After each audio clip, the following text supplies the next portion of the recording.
Hi guys, this is me, Miss Immortal. So ayun, kakauwi ko nga lang galing sa duty. Tapos kanina pala, habang pauwi ako sa may Dubai Mall. So may Pinay na kabayan. Pinay syempre kabayan, di ba?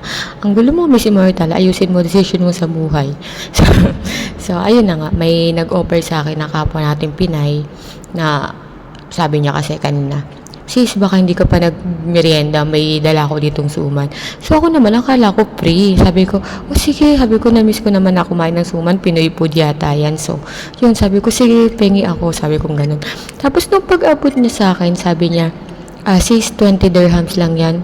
Nagulat ako, natawa ako kasi akala ko free. Burao talaga si Miss Immortal no. Akala ko free, pero syempre hawak ko ng suman, makakatanggi pa ba ako? Baka sumigaw pa rin sabihin snatcher o di binayaran ko na lang. So yun na nga.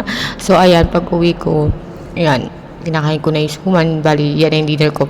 Actually nakatipid din ako kaysa mag food panda naman ako, di ba? So ayun lang guys, kinuwento ko lang sa inyo. Bye bye.